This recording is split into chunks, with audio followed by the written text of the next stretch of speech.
Ladies and gentlemen, are you ready?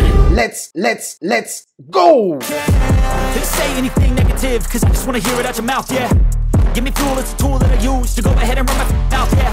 I take shots, I take loss, I make shots, I miss lots. That's how you get big box, you get yachts, you swing lots and pop off a big shot. Hello, bienvenue sur C0, j'imagine que t'as pas loupé le dernier épisode et les épisodes précédents autour de Terra Luna qui s'est effondré, puis ils ont relancé la machine avec Terra Luna V2. Et maintenant, nouvel épisode, la justice coréenne s'attaque sérieusement à Terra et plus précisément Terra Labs et on commence à avoir des pistes sur qui a participé à l'effondrement de l'UST. Sujet donc super intéressant. Si vous voulez savoir tout par rapport à la sortie sur Binance demain le 31 à 8h, n'hésitez pas à aller voir notre vidéo d'hier. Et avant de lancer les sujets concrètement, n'oublie pas de t'inscrire évidemment sur la chaîne YouTube, de liker cette vidéo, d'activer les cloches de notification afin de recevoir toutes nos vidéos en notification. Alors je sais pas si vous vous rappelez, au début il y a eu une grosse accusation comme quoi BlackRock, Citadel, etc.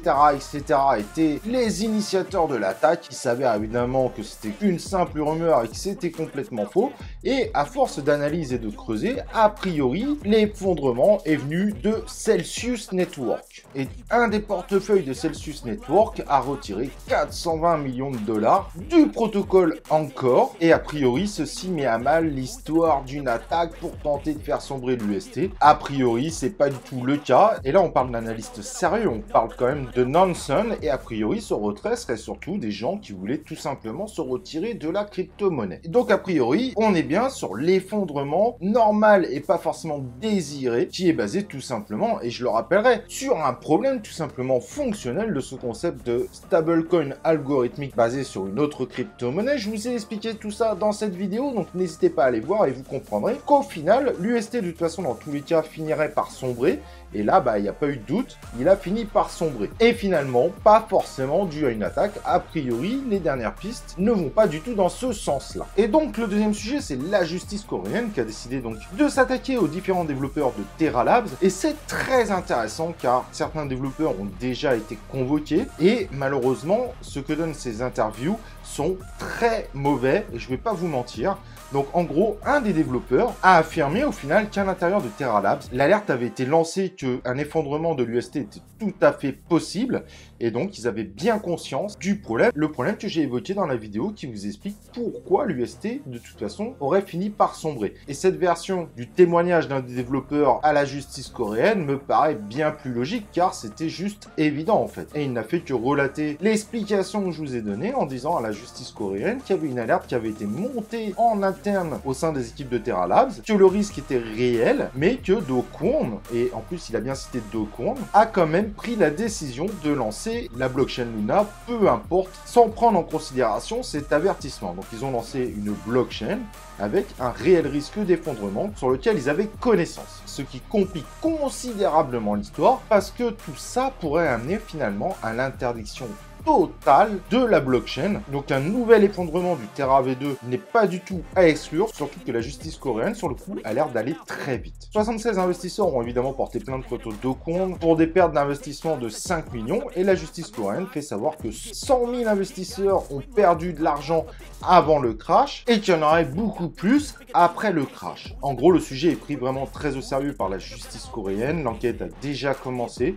Apparemment, elle a commencé depuis le 24 mai et il y a déjà des témoignages de l'équipe qui diraient que Do Kwon a tout simplement lancé sa blockchain en refusant d'écouter les avertissements, ce qui ferait un lancement par négligence. Et attention, et ça fait plaisir d'entendre ça, les exchanges, bon là sur le coup c'est que les exchanges coréens, ce qui paraît logique, mais tous les exchanges coréens qui ont participé à l'écosystème Luna sont également convoqués et vont devoir prouver qu'ils se sont mis totalement en conformité par rapport aux crypto-monnaies, par rapport aux règles coréennes qui ont évolué. Vous vous rappelez, on en avait parlé en début d'année, et les exchanges coréens vont devoir donner toutes les utilisations de l'UST, etc., qui a été faite, et toute information évidemment autour de Luna. Il est clair que les autorités coréennes n'ont absolument pas l'intention de se laisser faire sur cette histoire, et qu'on risque de voir évidemment un épisode 3 violent, avec pourquoi pas un Luna V2 finalement qui s'effondre totalement, voire qui est mis à l'arrêt par la justice coréenne. On verra ça évidemment, on suivra ça sur la chaîne. Une question aussi qu'on m'a posée, et je comprends évidemment que vous me l'ayez posée, comment je fais quand j'ai du Luna sur Trust Wallet, sur Meta MetaMask et c'est vrai que c'est relativement compliqué. Malheureusement pour l'airdrop, les possesseurs de Luna sur un autre réseau que celui de Luna ne sont malheureusement pas concernés. Et comme en plus l'ancien Luna est devenu LUNC, il y a beaucoup d'exchanges qui nous permettent des dépôts chez eux uniquement en utilisant la blockchain LunaC. Et forcément, quand on est sur MetaMask, on ne peut pas envoyer sur cette blockchain vu que MetaMask ne prend pas en compte Luna. Le token que vous avez est un token en réalité adossé. C'est comme un stablecoin au final sur un autre réseau que celui de Luna. Donc je suis désolé pour ceux qui se posent la question, mais aujourd'hui, en tout cas, moi je n'ai rien vu en termes de dédommagement de prévu par Terra Labs. Donc listing de la dernière chance, vu par pas mal de monde, vraiment comme la dernière chance, celui de Binance demain à 8 h du matin. Normalement, vous pouvez faire des dépôts de Luna nouvelle génération sur Binance à partir de 7 h 30. Juste pour vous rappeler, si vous avez loupé l'épisode, vos anciens Luna s'appelleront les LUNC et les nouveaux Luna, du coup, s'appelleront les Luna. En tout cas, comme vous pouvez voir le cours, il y a un gros pump qui est en cours, sûrement dû au fait que Luna V2 se prépare à arriver sur Binance. On est au moment de cette vidéo à 9,13 $, soit une augmentation de plus de 50%. Mais attention, évidemment, je ne vous recommanderais pas d'acheter sur une bougie verte. De toute façon, moi, par défaut, vous vous rappelez, je ne vous recommande pas de rentrer dans le Luna V2. Pour moi, tout ceci est évidemment complètement bullshit. Et tous ceux qui ont de l'argent en gagneront sur le dos des autres. Bref, c'est mon avis personnel comme je vous l'ai dit. Et de la même façon, on peut voir également le LUNC, donc le Terra classique. Vous vous rappelez, l'ancien Luna s'appelle maintenant le Terra classique, dont le LUNC.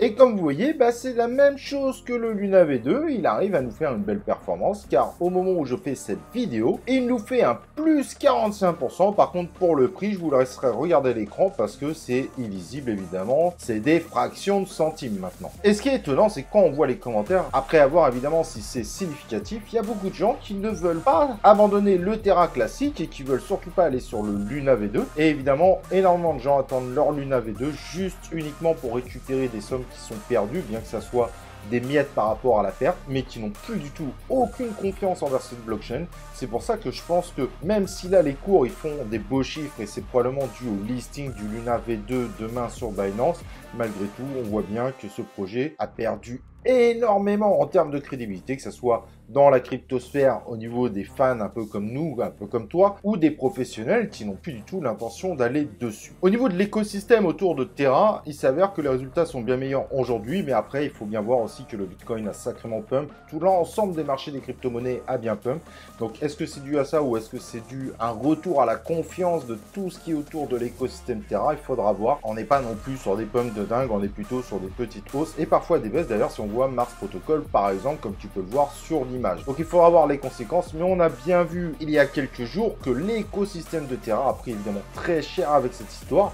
Mais vu ce qui se passe avec la justice coréenne, il serait fort possible que cela puisse continuer et qu'on puisse voir malheureusement un grand nombre de projets sur cet écosystème sombrer avec le Luna V2 et les attaques rapides évidemment de la justice coréenne qui pourraient faire très mal au point même de se demander s'ils vont pas demander le débranchement total de la blockchain Terra. En tout cas voilà, j'ai essayé de répondre à vos différentes questions, de vous informer sur la direction que prend l'histoire de Luna. Et comme vous le devinez, je pense que dans une semaine, plus personne en parlera. Ce sera terminé. Le listing sur Binance sera plié et on pourra passer aux autres actualités. Bien qu'en ce moment, il n'y en a pas beaucoup dans l'univers des crypto-monnaies. Il faut avouer que Luna prend toutes les attentions. Voilà, j'ai été ravi d'être avec toi. N'oublie pas évidemment de liker cette vidéo et nous on se retrouve pour une prochaine vidéo de C0.